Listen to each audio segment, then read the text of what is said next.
And there we go. Welcome into Casey's Sports Tonight. I'm Marleah Campbell here with Bethany Bowman from Sports Radio 810. Bethany, excited to have you back. Thanks for coming on the show. Thank you for having me back. I guess I did just an okay enough job to get you the did great. Back We're yesterday. like, when can we get her back today? So we got a lot to run through today. Very busy night coming up. We got Sporting KC on tap. We got the Royals on tap. But before we jump into all of that, wanted to start just for folks who maybe missed the episode yesterday. Can you tell us a little bit about who you are, what you do, and where you come from? Yeah, so from Emporia, Kansas, and just made the move from there to Kansas City back in August, so almost a year now, and having so much fun doing things like this with you and seeing you out at all the sporting and media events, so it's been a lot of fun. It's crazy. I remember when you said a year, I remember getting the text from you that you were coming here, and I was so excited. I can't believe that was a year ago now. Crazy. Because we've worked together since like 2018, probably. Yeah, back Emporia State, Washburn, Dawn Weiss, Gene Castle. I hope they're watching. Hi, Dawn. They so are. They totally are. Yeah, so for folks that don't know, I was at WIBW, which is our sister station in Topeka. I was the sports director there, while Bethany was at Emporia State and working with sports in Kansas, and so we got to connect that way, and then jumped to KC about the same time, maybe a year or so apart. And now we get to talk more here. So it's been fun to have kind of like similar tracks and to have a good friend through it all. So, okay, we have a lot to get to. I wanted to start with a really vague topic on the right, which is ring things, because Travis Kelce today on his podcast, those drop every Wednesday, New Heights, presented by Wave Sports and Entertainment. And there's always a fun nugget in there. And today's that I thought was really funny was he was talking about the ring typo. Have you heard about all this yet?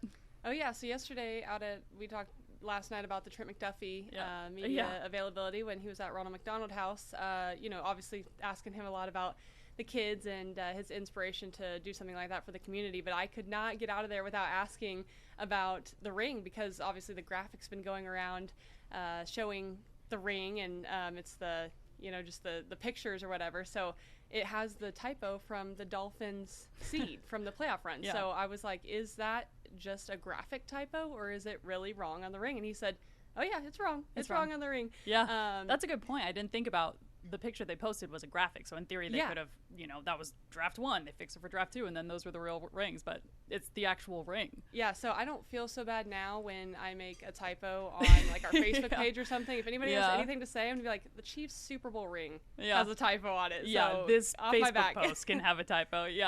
Crazy, because those rings are worth $40,000. But yeah, it's so for folks who are maybe hearing this for the first time, the ring, I believe on the inside, has all of the games it took for the Chiefs to get to the Super Bowl. Obviously, Miami, the wild card round, which, were you there? Quick side note, were you at the wild card game? I was not. Lucky you. My boyfriend and his friends all went, and I drove them. And so we got them some hot soup before the game. It was freezing. They thought they were going to be okay. I made them all go get, and like some of them didn't have like a ski mask and like cover things for their face. And I was like, you're not going. I was like a mom. Like, you're not going.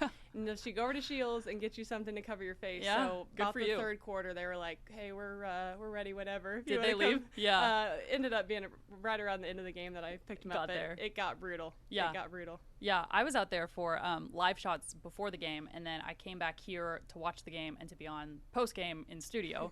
And even those, I would do a live shot real quick for like 2 minutes, and then I'd pop back in the car, and even that was just unbelievable. Like you mentioned the ski mask thing. If you weren't covered, that body part would get frostbite in like 2 minutes. I think, didn't they have like 10 or 12 they had a lot of hospitalizations from that game? Like, that's crazy. Wild. Well, and you think that was the first game of the playoffs. Then you went to Buffalo, which is not an easy place to play.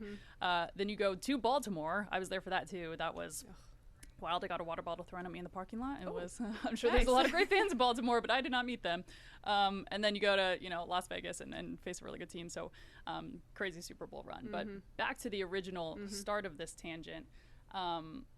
Miami was the 6th seed. They're listed as the 7th seed on the ring. Do you care? Do you think this is getting blown up, or what do you think? I mean, when you have a $40,000 ring, you just, like I said, everybody makes mistakes. But when it's something of this magnitude, it's like you think that, like, and I don't know if it's Justin's or a designer, I don't know who's to pinpoint for this. I hope we never find out. You would think that it would get like quadruple checked, but at the end of the day, like Trent said yesterday, he said, it is what it is. I'm a Super Bowl champion. It doesn't matter. I think Travis kind of echoed that same sentiment today. He said, he drops F-bombs. I know. I was going to read the quote about the seed number. So, I mean, they won. They took care of business. It doesn't matter. I think this is something we can overlook. It's okay. Yeah, I'm going to let this one slide. But we got to see those rings, Bethany. I was at the Trent McDuffie availability with you, which really cool. He stopped by the Ronald McDonald House and showed all the kids. I loved that event because the kids got like little clip-on earrings and like little plastic rings and stuff. But that was the first time I saw the ring in person. I know you were at the red carpet. Yeah, right? but I didn't get to see it because we don't see the rings until we get into, or until the players get into the actual ceremony. We just get them on the red carpet, and so I hadn't seen it until yesterday's little viewing with Trent, and it's beautiful.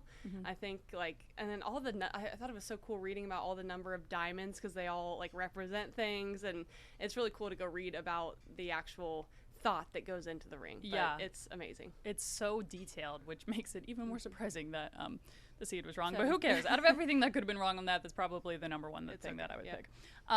Let's stay on rings for one more second because that has kind of been the topic of the week. We had the red carpet ceremony last week. We had Trent McDuffie stopping by the Ronald McDonald House yesterday. Travis Kelce talking about the typo today. We're still 32 days from training camp. Who's counting? Me. Clearly. But let's talk about maybe one or two areas you'd like the Chiefs to shore up to get ring 3 this upcoming year. Yeah, well, we asked Trent yesterday. We've talked to Pat in media availabilities. That big question is, what do you need to do to three-peat this year? And like Trent's answer yesterday was, do what we do. So obviously you can look back, and I think that's the right answer. You keep doing what you're doing, right? Things are going so well here in Kansas City. Andy Reid knows how to win. All these players know how to win. So I don't think you really change a whole lot.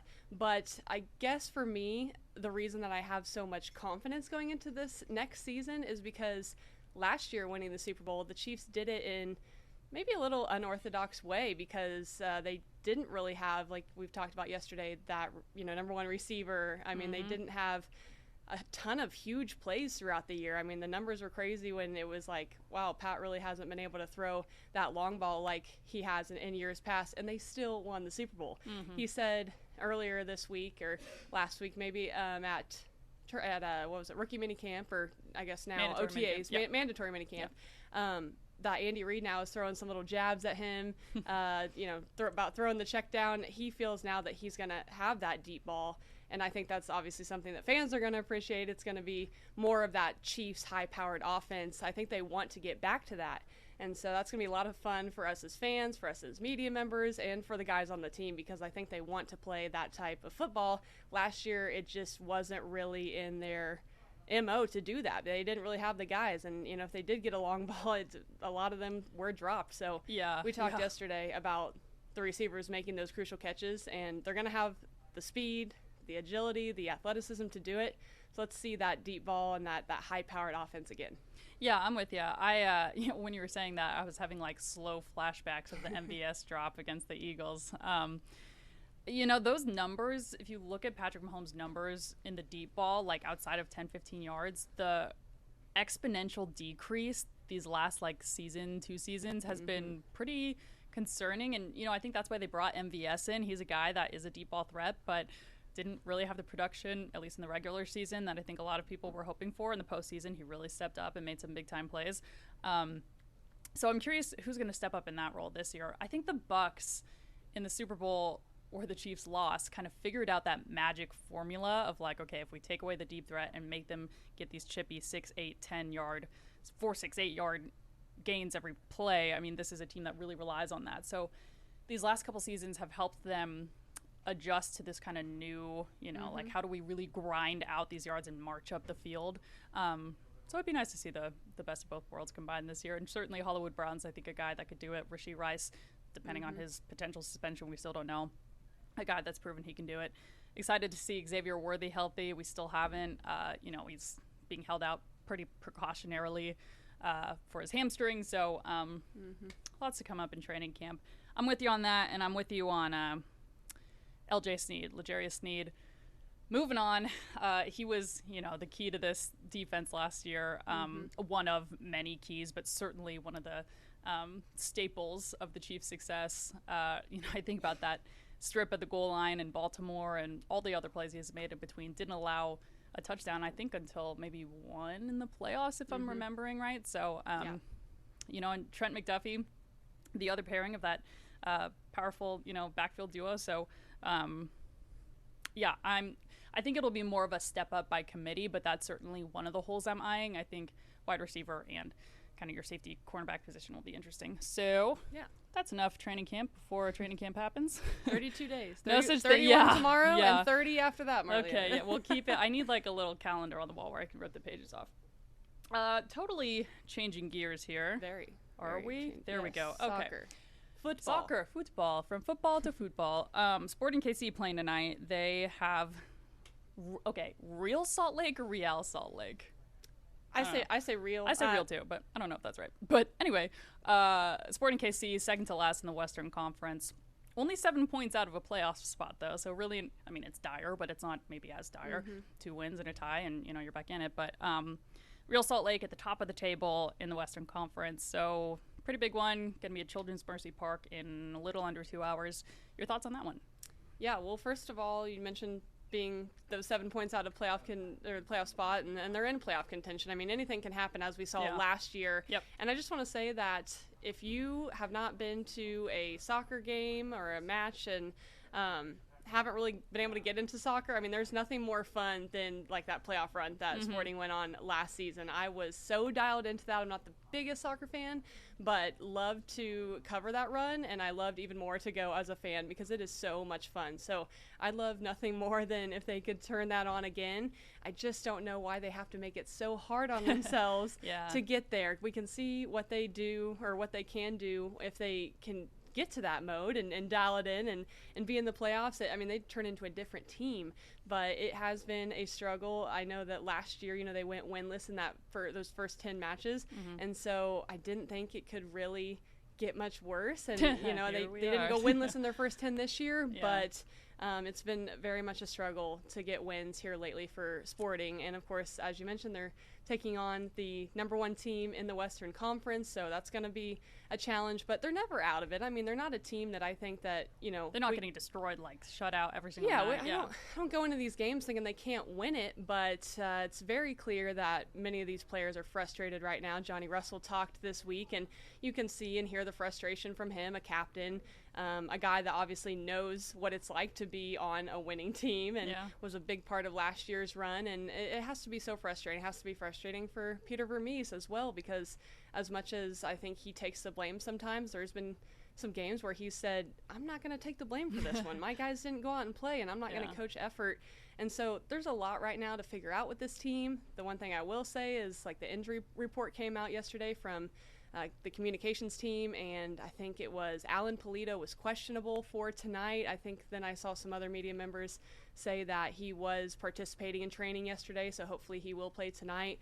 But Felipe Hernandez is now being investigated for the gambling, and then Remy Walter is going to be out, Daniel Shalhoub is out, and of course Logan Ndembe, who was huge in the playoff run last year, is still down with that ACL injury. That was a huge blow for Sporting Kansas City. So a lot to be concerned about. Picture here. And I think that you get a few of those guys back and things are a little bit different. But right now they're going to have to find a way to grind out some wins. Yeah, they're bit by the injury bug, which a lot of teams are at this point in the season. But they had a lot of roster continuity from last season and kind of struggled even when those guys were healthy.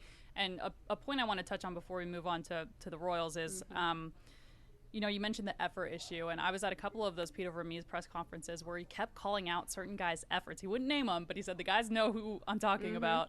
Good for him. Yeah, and that's dire to kind of let that go outside of the locker room and into the media space.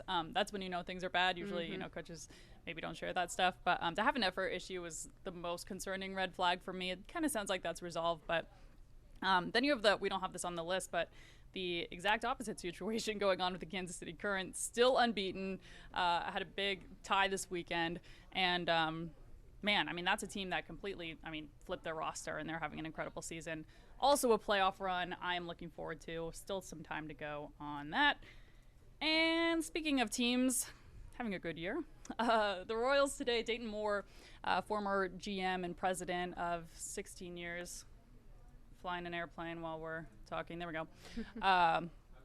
Held a camp today in Kansas City. He is currently he is down in Texas with the Rangers, but he came back up to host this camp. Really cool story that you can catch on our news at 6. But he had a couple comments that I thought were really cool. He was talking about his now former team, and he was just really praising how they've come together and how this team is benefiting from going through the losing stretch together. A lot of these guys came up in the minor leagues together, and then they struggled in the majors, and now they're seeing success. And his point was that they'll benefit from that. They really had to grind and grow their roots together, and it wasn't always pretty, but they've leaned on each other, and now we're seeing the fruits of that labor. And then that quote there that you can read called Bobby Witt Jr. the most talented player in baseball. He called him a once-in-a-lifetime talent. Pretty high praise today. Yeah, and as you mentioned, he shared some of his thoughts on this team and kind of their background and their coming up, and he said he sees a lot of similarities in his World Series championship team that he sees in this team. So that's really encouraging to hear. And as far as the Bobby Witt comment, spot on. I think he's the most talented player in baseball. Sometimes it's hard for me when I listen to him talk and then also watch him play, and baseball is such a brutal sport in general as far as like how often they play.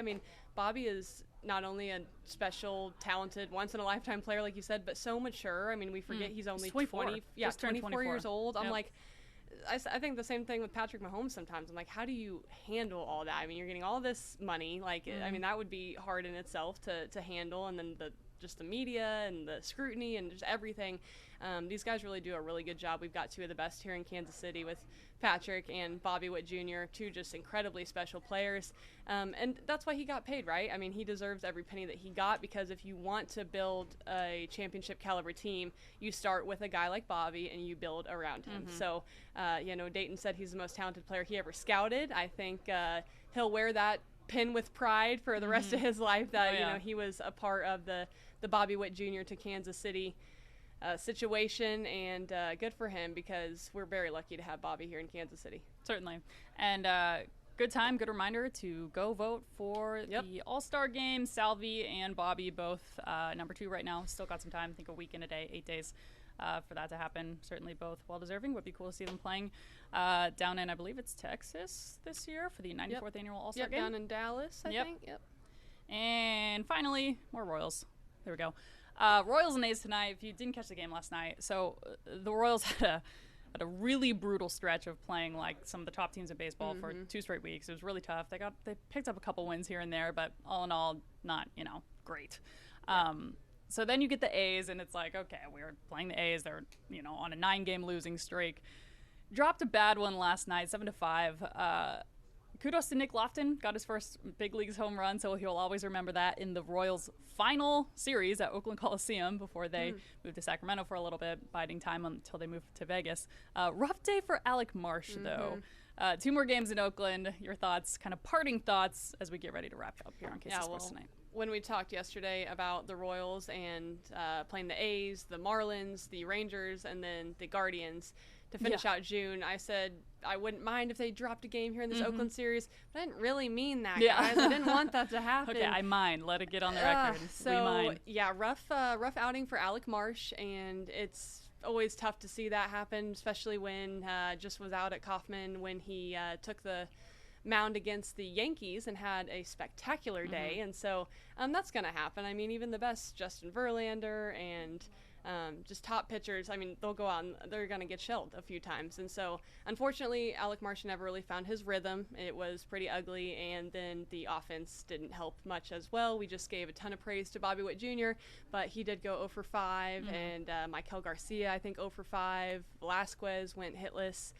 So not a great day offensively or for Alec Marsh is the pitcher. Now, the bullpen did come in and did a great job, but then you have to think about, well, you just used a lot of your bullpen, and most of them only threw 1 inning, so that shouldn't be too draining there. But tonight, Cole Reagans will take the mound, and I think a 1.7 ERA, like 45 strikeouts in his last 6 starts, so that's going to be encouraging. And then you get Seth Lugo for the next game, the third game of the series, who is 7-0 with like a 1.83, I believe, ERA. So you got 2 guys that you want on the mound for these next 2 games. Hopefully can take the series before you move on to take on the Marlins, right? Marlins next. So, yeah, I'm hoping we'll get these 2 wins. Definitely need it. Like I said yesterday, teams like this, especially like Oakland, one of the worst teams in baseball this season, you got to take care of business. And so the Royals have to get 2 wins before they leave. Yeah, just like you said, it's a body of work season, but ones like last night, you're like, ugh. Be nice to get on an upward swing for you. Tough loss. Yeah, before you enter the All-Star break here. So, Bethany, thank you so much for your time. Yeah. Love having you on the show. This is not going to be the last time we'll have you here, but it is the goodbye for today. So thanks so much. Thank you so much. I appreciate it. Thanks for coming on, and thanks for watching.